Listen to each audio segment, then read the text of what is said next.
Hey Facebook, how y'all doing today? Sorry about that. I turned my phone off. I thought it was on Do Not Disturb.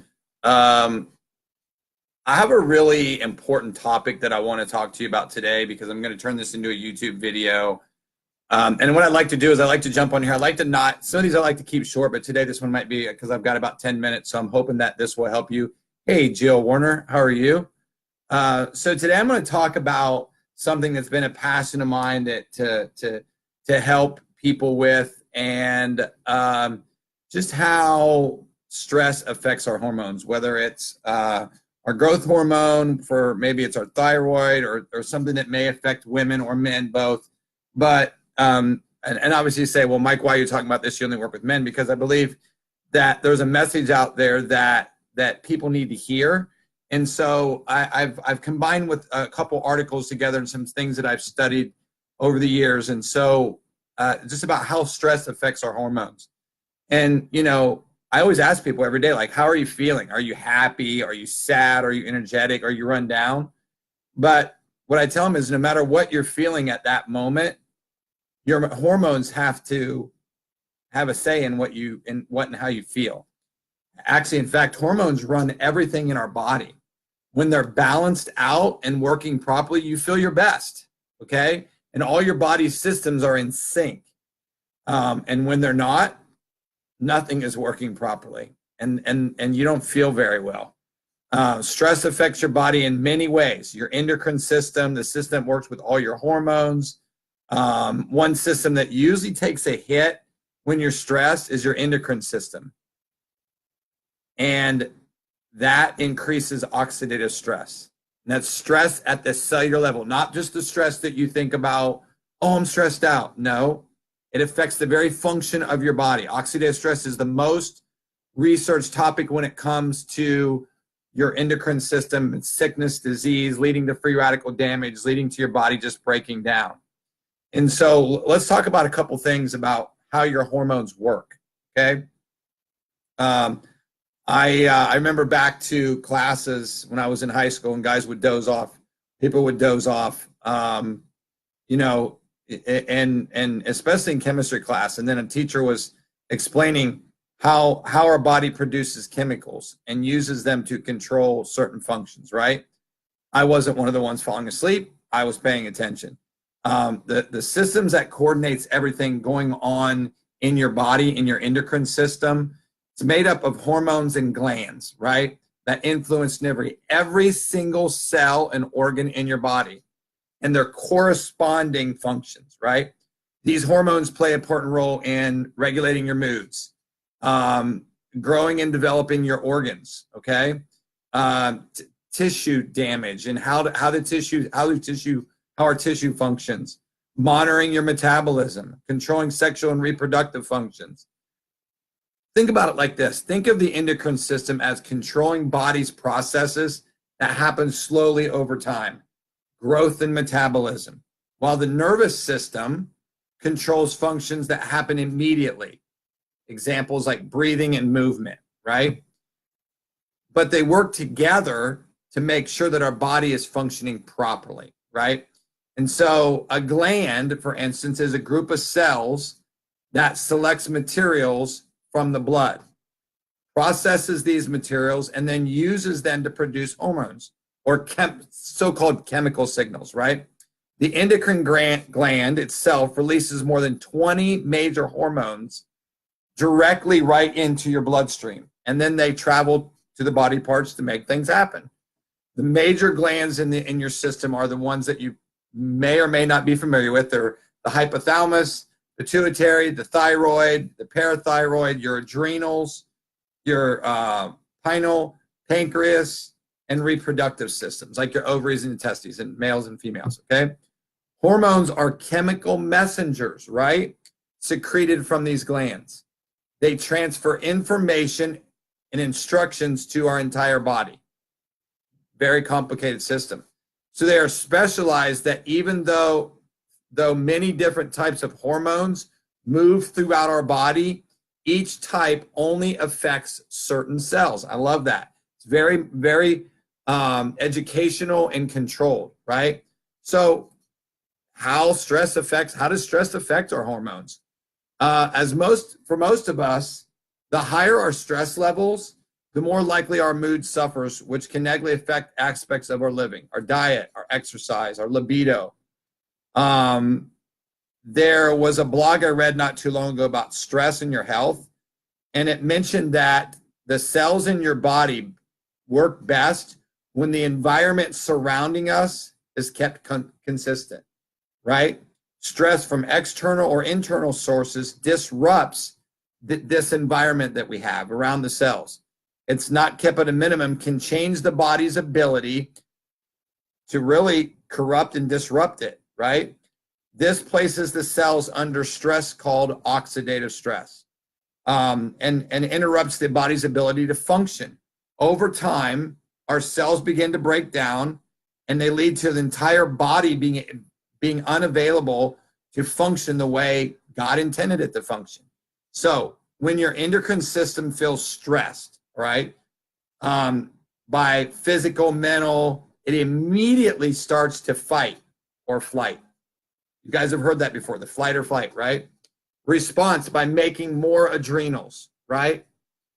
These stressors can be any of the following. It could be, I hurt my foot this weekend. I banged it on the side of the bed, and it's been hurting me since Saturday. It can be an injury.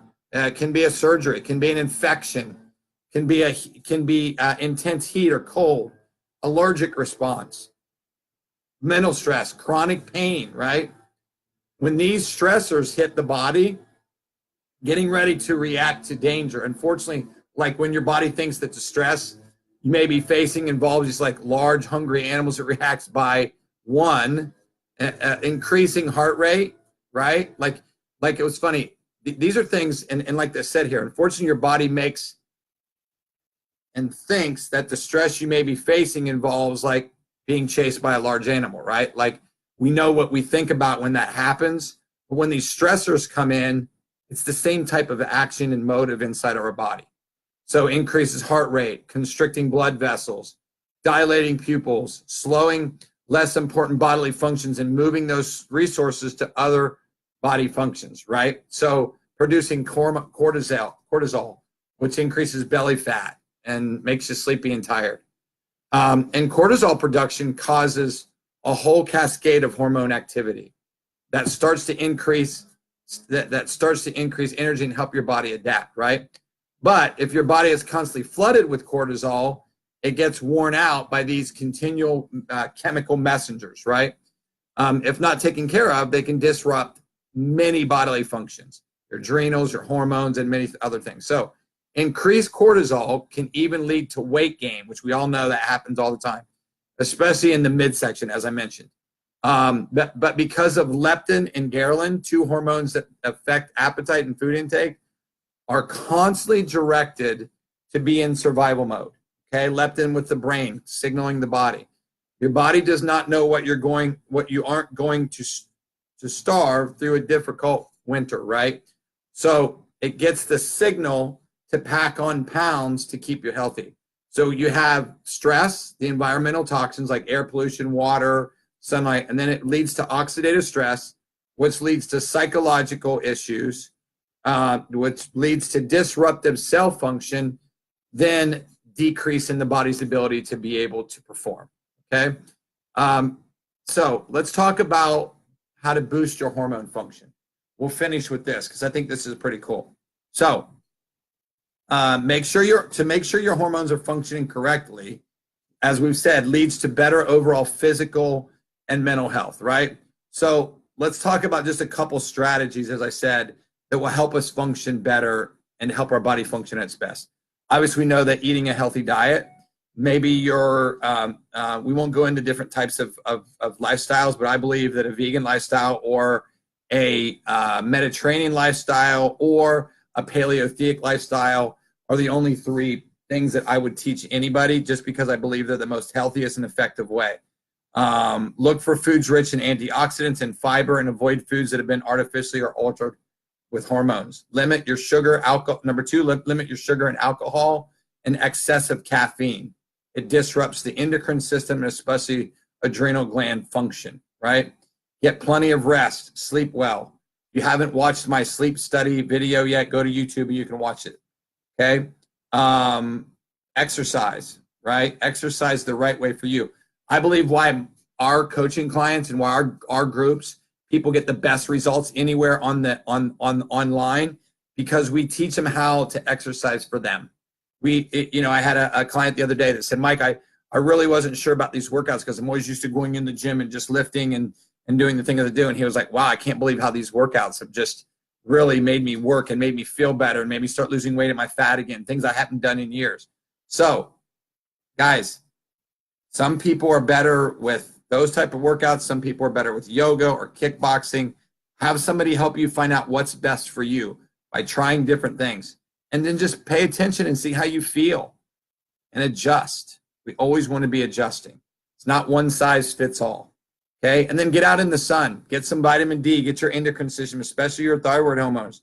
The best way to get your body synthesizing this important vitamin is to get out in the sun for just a few minutes every single day. Okay, and then obviously, if none of you understand that the Washington State said the greatest health discovery of the 21st century is taking NRF2 activator. You guys know that I take an NRF2 activator. That's the most patented natural formula in history, plain and simple. Soon to be 12 patents. You can't patent natural products. Very few companies have been able to do that, about 1%. And here's what that does. It reduces oxidative stress by 40% in 30 days, remove toxins that cause all cell damage, cleaning up damaged cell, improving cell function, and activating protective response systems inside your body. Tapping into systems at the cellular level. No placebo effect, no putting a patch or drinking a drink to try to get your body to feel some certain way. Long-term cellular protection. So, guys, I hope that this has brought some good insight for you guys today about why our hormones act the way they do and things that they do. And hopefully this has been some good information for you. I'm going to upload it to YouTube so that you guys will have access to it. I hope that if you're watching on replay, just click replay. Guys, there's so much stuff out there on the market right now that's all about the dollar, and it's not about the science and the education and what it's doing at the cellular level. We all have to understand that that's the benefit of why we do what we do. You know, I haven't been as successful as I've been because I've went with the norm. Listen to what that person does, that person does. No, I want to do what's best for the individual, not what's best to feed my pocket. We all have to make money, but I want my clients to have the best possible results and understand why they're taking what they're taking. So make comments below if you learned something. If you're watching the replay, hashtag replay. And guys, let's continue to educate ourselves on what is best for our body, not just what is best for everybody. There's a lot of stuff out there nowadays that, you know, I have a lot of new clients that have came to me because they were doing ketogenic diet and now they're having health complications and stuff. Learn and educate yourself before you dive into doing something just because everybody else is doing it. It doesn't mean it's right. So God bless you guys. Have an amazing day.